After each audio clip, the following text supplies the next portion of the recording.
welcome back. This is Checkpoint. We're talking about Kenya's economy and the debt crisis, and I think whether we even have a debt crisis to begin with. I'd like us to play a statement from the Deputy President of Kenya, William Ruto, on this issue. It was in response, obviously, to the hue and cry in the nation over the state of our economy. Listen in to the Deputy President, William Ruto. Mimi nataka niwahakikishie Wakenya ya kwamba pesa zao ziko salama. Hakuna pesa zozote zilizopotea either kwa Eurobond ama kwa zile pesa zingine zote tulizokusanya kwa ushuru. Pesa hiyo tunatumia katika kujenga na kupanua maendeleo katika taifa letu la Kenya.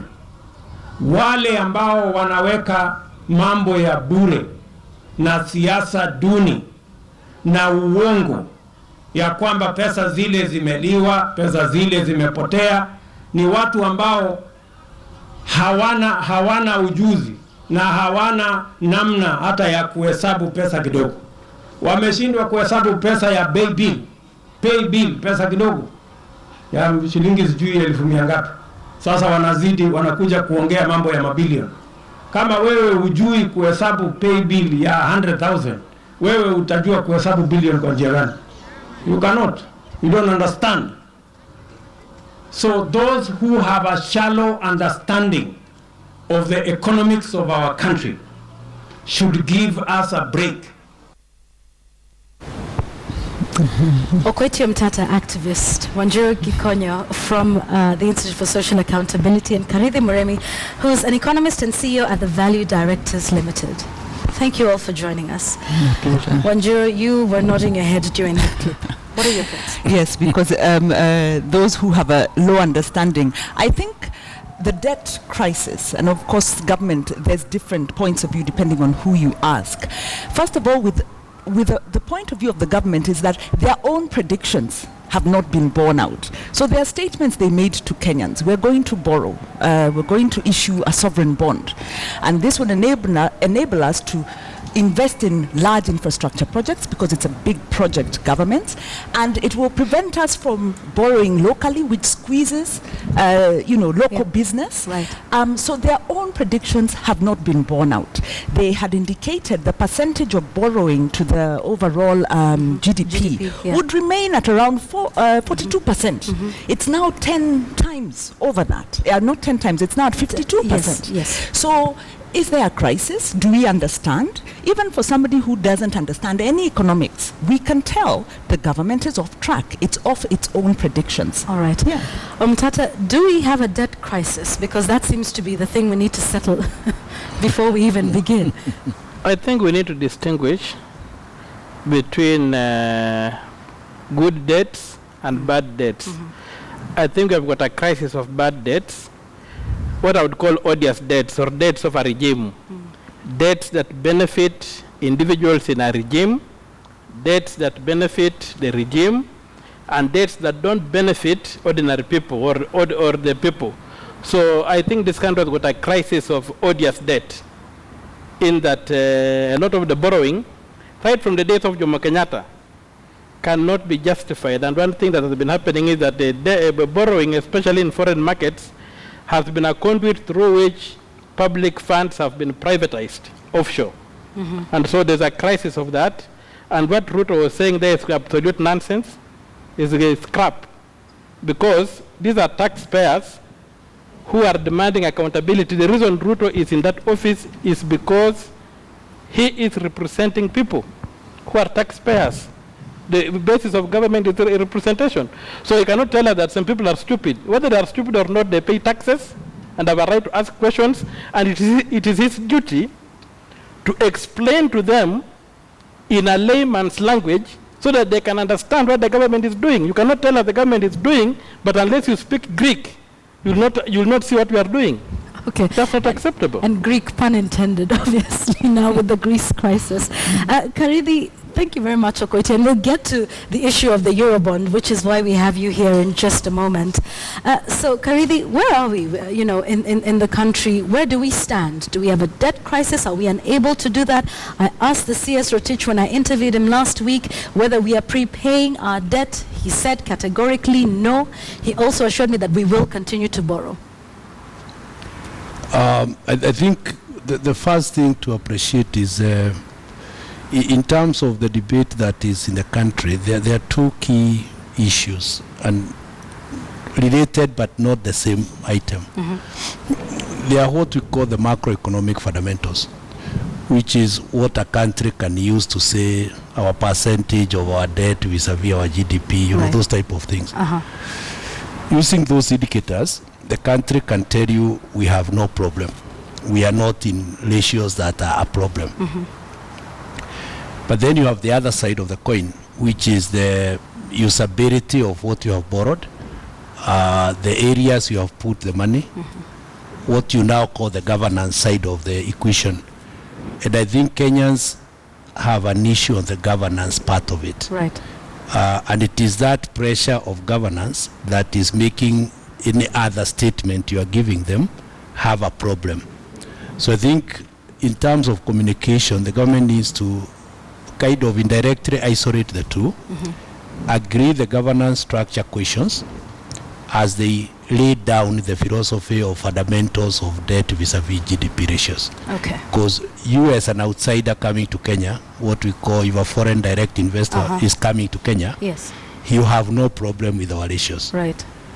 But you, the ordinary person, when you ask what was this money used for, that question, of course, may have its own questions. Okay. But All right. there's another Enjoy. issue, I think, Yeah. beyond looking at the parameters from that that economic point of view, which is when the government is spending so much on large infrastructure projects, and we have a situation where services are obviously affected, Yeah. and we can see this not only by the discontent within the various sectors, but also by the remittances of the money to the counties, payment of salaries.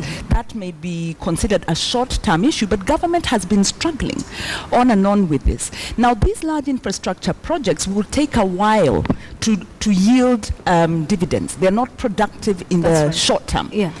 Further to that, because of the governance issues, they've been overpriced. Like when we talk about the standard gauge railway, Yes. we paid 40% over what what it should have cost in the first place. We made a decision to get into a project that was much more expensive than overhauling the present gauge. So the decisions that have been made around large infrastructure, apart from being conduits to it, are squeezing out services. And this is something that affects Kenyans directly. And if that is not a crisis, then I really don't know what you call a crisis. Marimi, did we bite on more than we could chew? Because for sure, after 2013, devolution was something we had to roll out. And we know that that has come with great expenses. A Senate that we did not have. We have county assemblies. We have money that's going to the counties. So some are of the school of thought that perhaps with the infrastructure project, we could have paced ourselves a little bit because that was where we had leeway and some sort of discretion. Is that something we should have done? Is that something we can still do now? You see, there's what you call agreeing with yourself. We passed the Constitution in 2010. Yeah. So it's not that we didn't understand what we were passing. Absolutely. The silent message sitting in what you call government, there is the duplication of duties, which are sitting between national and county. That debate, Kenyans have not yet brought it to the table. There are, of course, attempts, if you remember, in terms of even court cases on whether we need county commissioner, we need governors, all those questions. I think this opportunity we are now debating allows government to go back to the detail and say, hold on, I think let's streamline the duties sitting in government as a way of reducing government expenditure, which of course sits in borrowing on the other side. Right. So in solving your problem, you may now want to talk the truth. Okay. Marimi, though. So what Some I'm of this- like saying in yes. short is this. When you go to the detail, the figures and details on what they want to do, why they should do what they want to do, somehow have come from different quarters. But if you look some at would the say Cabinet that, Secretary for Devolution, Yeah. the word the numbers are more has been coming out. Yeah. It's more of the politics now, whether you want to call it they will go or they will not go. Yeah. But the word, the number are more, has come out. Yvonne, All right. Yeah. on the devolution issue, there's a couple of things. One, to debunk the myth that counties are the cause of this pressure. Because if you look at the overall budget, the counties take a very small fraction of that. Even of the shareable revenue, counties are at about 26%. National government is holding the rest. So one, counties are not the source of the pressure, but of course the constitution is, because it's an expensive constitution. Absolutely. And the push on the wage bill started, after the passage, and you could see that growing. So number one, counties are not the cause, but national government's failure to buy into the constitutional principles and dispensation is the problem. We've got Chapter 12. They are continually undermining Chapter 12. They are national government is continually undermining devolution. So I agree, there are these parallel structures, there is parallel funding, but this is because national government is operating as though counties are not don't there. exist. So they're a sidebar. And national government wage bill has increased even since this government came into power. So you wonder, how does national government wage bill increase almost to double since around 2009? How does it increase when county governments have taken most of the service delivery functions? So that is the source of the crisis. Conflict of ideology and really an impunity against the constitution. All right, Omtata, you're particularly concerned about, what you're calling odious debt or illegitimate debt and what we are borrowing the money for. For those that may not be aware, you've written a letter demanding for full disclosure of Eurobond. Tell us why. Do you believe that there's been some malfeasance there? Well, first of all, the level of analysis and review or whatever that you say about the Eurobond is not exhaustive. There are too many things that are not being said. So I felt that before I take a position, I give the government an opportunity to explain itself. So I wrote a 6-page letter to the minister, the cabinet secretary for finance. And also the same letter is also addressed to the control of budget, to the auditor general, and to the attorney general, and copied various government offices. Yes. So basically, and also the governor of the central bank, Right. addressed him. Basically, what I want to know is, because there are laws that we are a country ruled by law. Yeah. And when the Eurobond was borrowed, that money was supposed to come to the consolidated fund. Yes. So this business of saying there was a foreign account to which the money went is against the laws of Kenya. Yes. So I have asked for a few things. One, I want bank statements showing that the money entered the central bank. I want bank statements showing that the money went to ministries. I want budgets of those ministries and individual projects that this money financed. I want evidence that the controller of budget, because the reason we created the control of budget in the constitution as an independent office was to prevent abuse of public resources, and the auditor general does a post-mortem of what has been done. So we want to know that the control of budget was involved. And most important, and she's mentioning chapter 12, most important, all these are in chapter 12. Most important, we want to see the role parliament played in approving the expenditure of these things. And one of the things I've heard was that after that letter went out, a senior fellow from, I will not mention the ministry, sought me out and was saying, we are now being told to create justifications of so many billions in our budgets. And these things now, this guy was saying, now if we do this, there are two things. We already had a budget that we got, and if you have to say that we received more money, at one time we are going to account for this money. Okay, and I'm glad that you're not mentioning anybody, because that is hearsay between you and the said senior government official. Yeah. But I think it's important that you mention that we want to know how this money was spent and where it went. Karithi, the Auditor General is on record in his last report saying that the Eurobond was put in a foreign account. This is contrary to the PFM Act. that says all that money should be in the consolidated fund, and the controller of budget must be able to sign off on any of that. Now, this starts to raise some questions, doesn't it, as to the usage of the funds, whether it even exists. And she recently said that her office did not authorize payment of some of the money from that going to our debt. This then makes Kenyans worried, doesn't it, about what the government did with this money? It does. And the bigger question for Kenyans is what their members of parliament will do with the information. Because remember, the disclosure was in a parliamentary committee. Yes. So as our representative within the spirit of the constitution, they needed to indirectly bring very serious recommendations on the officers in those offices who disobeyed the law. The CS Treasury, I think, also needs to indirectly come out and say what will happen if the law was disobeyed without him having authorized, assuming he did not authorize. But is he the one who's supposed to authorize? You see, what he has said is they paid the debt up front. Yes. That's what he has Right. said. The controller, when she went alone, she agreed she was not consulted. Yes.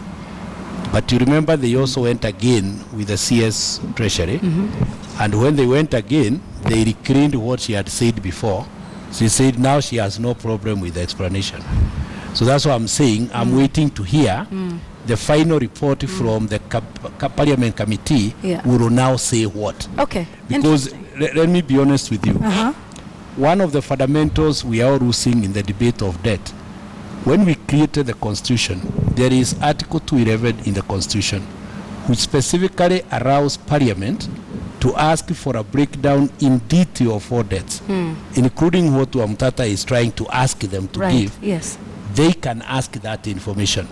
The Constitution in Article 211 says, upon Parliament asking, the Treasury has 7 days to submit that information.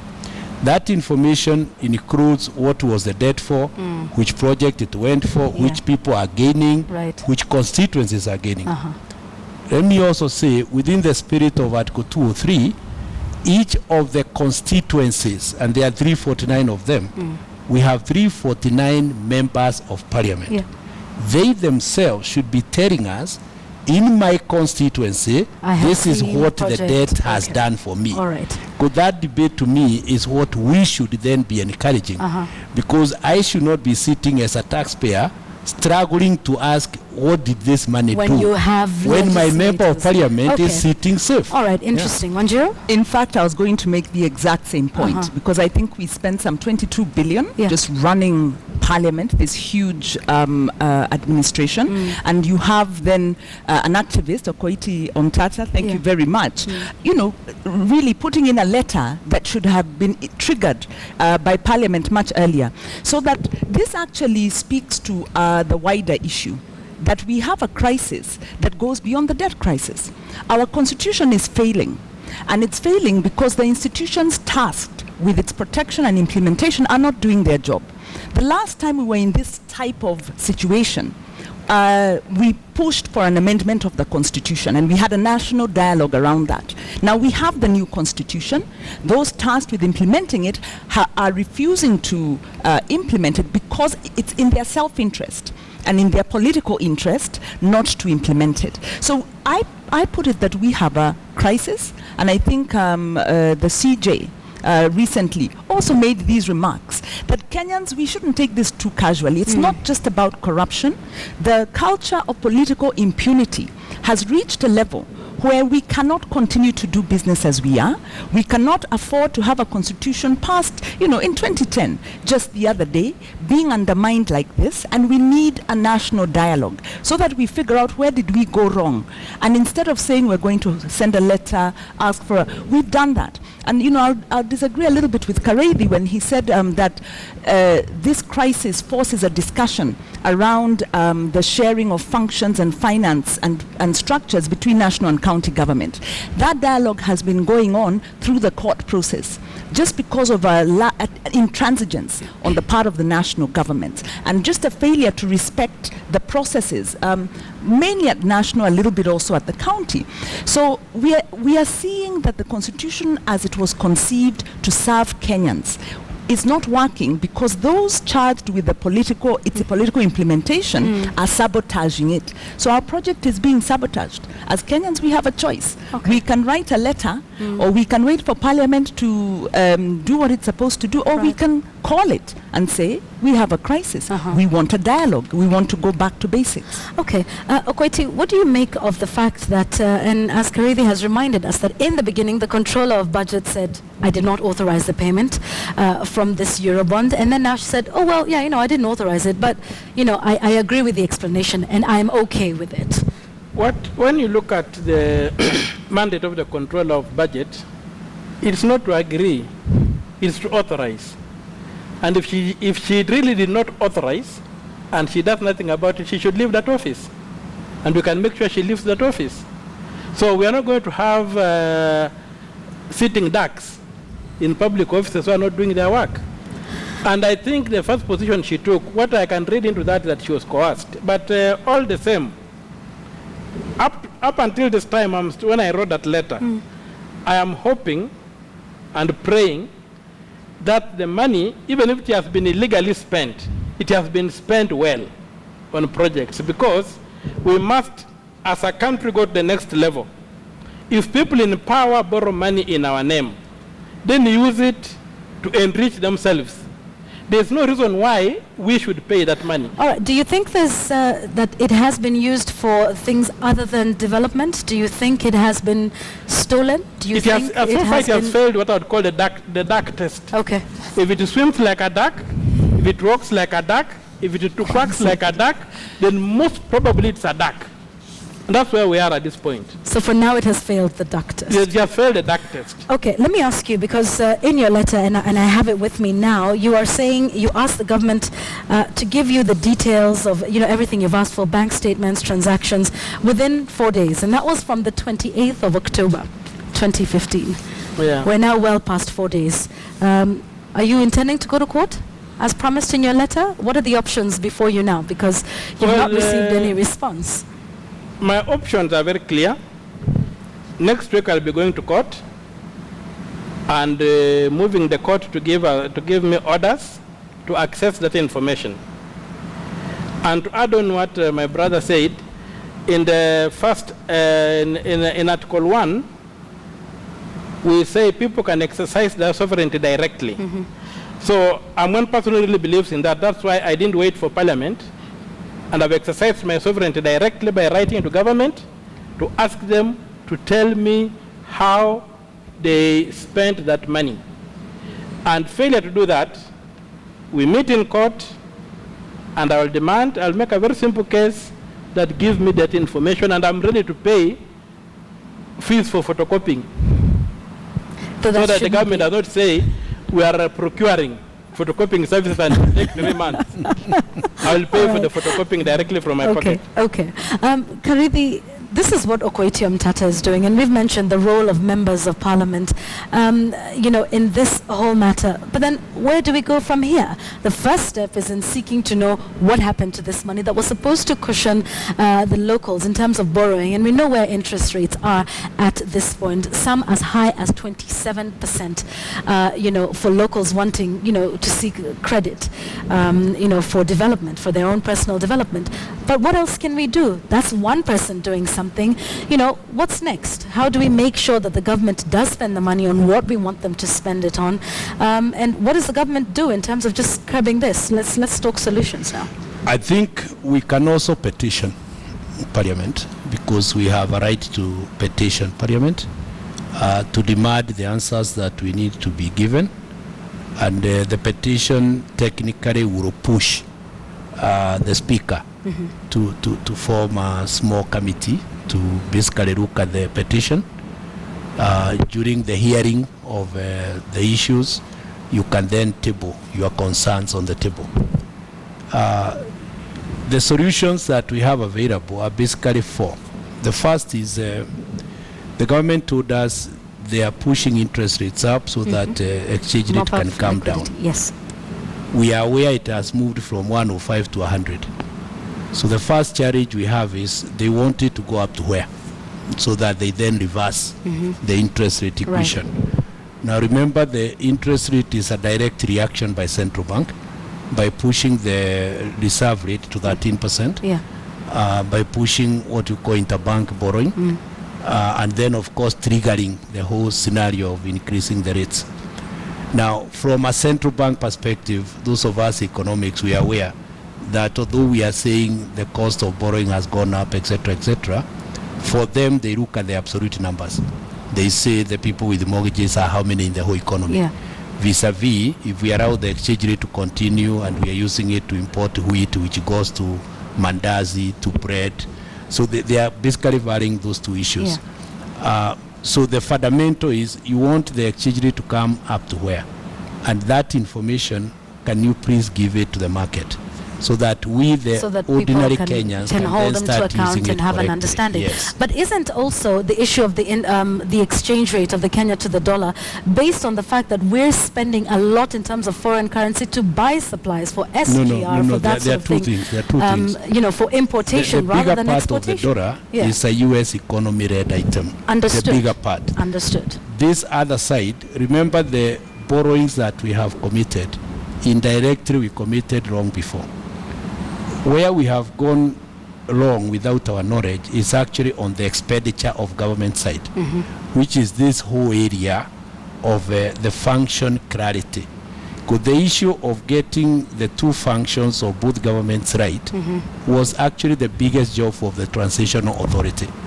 But all of us know the politics of transitional authority, the Ministry of Devolution. Right. They started fighting almost immediately Yeah. the government was formed. Okay. So we have bloated the expenditure, unfortunately, by doing whatever we have done. Now, refixing it is not going to be easy because part of it you have contract letters with employees, Yeah. so you can't just go and say I want to Right. reduce it.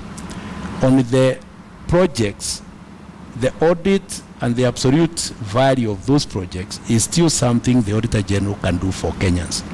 And the big part of what we have been indirectly lost as a country, we still can surcharge people. It doesn't mean we can't, because that's within the spirit Are of you Article confident that 226. that could happen, Yes. I mean, in the Kenya's Auditor situation General, today? if he puts on paper to Parliament that this particular project was overvalued. But hasn't And he that's done where that now already the noise, with if you the remember, Auditor General's report? that's where Kari? the noise now comes in Yeah. with our Parliament. Yeah. When they start saying the auditor will not audit policy. Remember the bill that is Yeah. being controversial? These are now the questions we need to ask ourselves. Yeah. How come the owner of the oversight is uncomfortable with audit of policy? Okay, but to be fair, even the government has disputed a lot of what comes out of the Auditor General's report when he says there's money that cannot be accounted for. We've had the CS Rotich on record as Yeah. saying that money was not there. Oh, here are the receipts, so we just didn't do it in time. So with what you're saying, it sounds very good idealistically, but we've not seen that. You know, That you as sets a precedent. Kenyans have to decide who you'll be listening to. You either listen to the thief or you listen to the watchman. Are you together? So the moment... We shall the infer from that what we yes, will. yes. Assuming we can draw a distinction Between the two, Yeah, yes, yeah. absolutely. Yeah. Wanjura, just as you respond to that, many of us made this comparison. Remember when the teachers were asking for salary, and I remember doing a story on this, and we're benchmarking ourselves against our neighbors in the region. But then when it came to this issue, and Charles Opil reminds us that, isn't it funny how we benchmark with Rwanda on teachers' pay and insist on benchmarking with the US on government debt? Remember, their debt to GDP ratio is 102%. Ours is at 51%. And we keep saying, oh, but you see, the US is, borrowing, it's 102%. Do we just choose these statistics, Well, I think you bring up a very fundamental question, which I think is a Chapter 6 question. Yeah. It's the extent to which government has honestly represented the situation to Kenyans, because they are hiding behind a lot of very clever economic speak to really mask what is a significant crisis. We have a huge budget, 2.3 billion, Yes. trillion. 2.9 A yes. good chunk of this is going into large infrastructure projects, and those projects are putting a strain. I mean, the tax base is constantly being increased. We are heavily taxed. This money is not being used very prudently, and we are holding up huge infrastructure projects which have become conduits because all of them have questions of accountability. Go to last step, go to the SGR, go to the Eurobond. So And what that's the where- government is doing is they are masking, one, the assumption of large infrastructure projects converting. That assumption has not held. And then the issue of prudent financial management is simply not there. They are, let's just say there's corruption.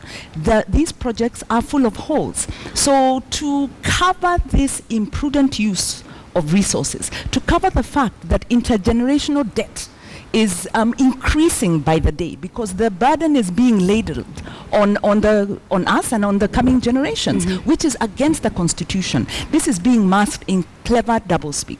So as Kenyans, that's why I hold, we have a political problem, not just a debt problem. We have a lack of political accountability when government will use its figures to mask the truth so that it can and get away really with mismanaging our resources. Okay, with that said, from Wanjiru, and we'll come back very quickly to solutions in just a minute. Omtata, are you then hopeful of this process that you have began seeking information? Karithi says, yes, we can start to surcharge those for, where we find some impropriety. But if you recall with some of these projects, a Nandi member of Parliament, Nandi Hills, Alfred Kitere, had started making noise about the standard gauge railway right when Uhuru Kenyatta's administration took office and took power.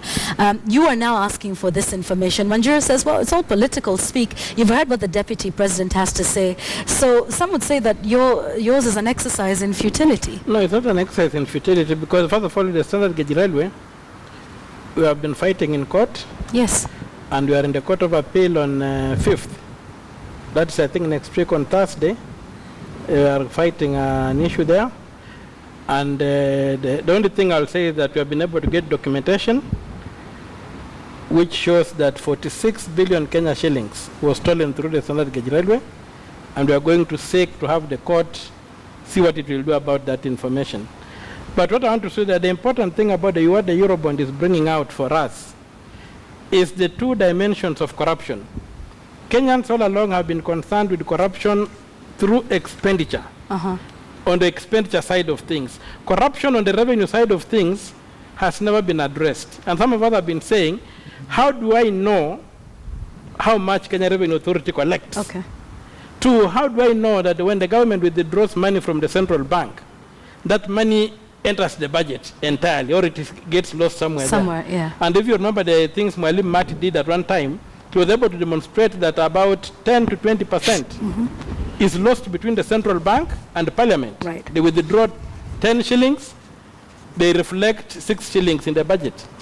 So money disappears. So the Eurobond is a classic example of money being stolen on the revenue side of things.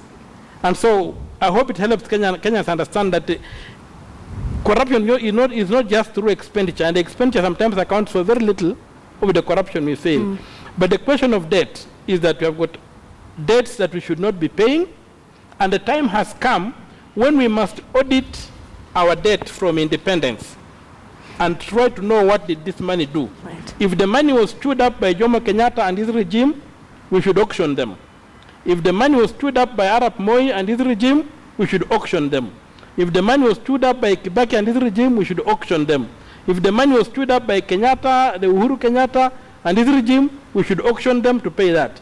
We should not be the people paying for money that was never spent to us. Okay. That's what we should begin, that's what we must pursue. Uh-huh. The other thing about comparing ourselves to the US, the US has been running for close to 200 years. Since 1784. And the issue we are saying is not the amount of money being borrowed. Right. And as Murezi rightly put it, is how is this money being used? Okay. We are borrowing money to make people rich. We are borrowing money to have people invest offshore. We want to borrow money to improve our lives, even if it is 100% of our GDP. Yeah. But it has gone to improve our lives. I have no problem with So that. what you were saying about good debt and bad debt and Yeah. what the money is being used for. Just as we quickly wind up on Juro in a sentence, Murimi, as we conclude. Yeah, I think this whole issue brings about the issue of intergovernmental management of debt, because the extent to which national government is able to borrow debt will directly affect how much goes to counties, will directly affect how much goes to services. Now that discussion was capped by the national government. It's time to put that back on the table. Okay, all right, thanks. Karithi? My honest appeal is for we, the voters, in a very genuine but very focused way, start dismantling what I would call inside this borrowing, what is mine. Yeah. If we narrow the debate to constituency-related benefits of every borrowing, if I'm talking standard gauge, where is my benefit as constituency number this? So that our MPs can change, because the mix, to be honest with you, is the person oversighting has gone to bed with the executive. That's where our actual problem is sitting. Parliament authorized the increase of debt. Yeah. There's no secret about it. Sure. Treasury does not borrow unless Parliament gives you permission to borrow. Parliament endorsed the standard gauge law. It's on record, even calling names to the cartel you have mentioned. So why are our people who oversee for us not on our side? The other one is Parliamentary Accounts Committee. Parliamentary Accounts Committee is headed by the opposition. Why are they not coming to Kenyans to tell us the truth? The Euroboard report that my brother is asking for, the audit report for the Euroboard is already with the Parliament. The Auditor General has told them, me as far as I'm concerned, everything is okay. So why is Parliament not talking to Kenyans? So that spirit of disconnect needs to be a voter push so that we get exactly what we demand. All right. Last is the fundamentals.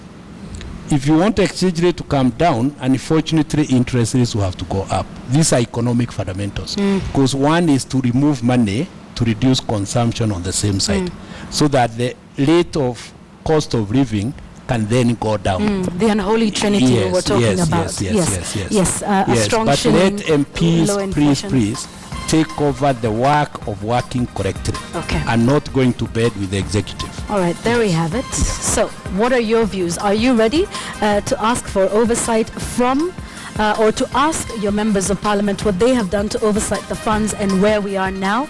Are you ready, like Koichi Mtata, to take matters into your own hands and petition the government for that? Should we be looking at what is happening at the national government, like Wanjiru says, that quite a bit of money is held up at the national government and not at the county? What are we prepared to do? I'll be sampling your views. This is Checkpoint, focusing on Kenya's economy.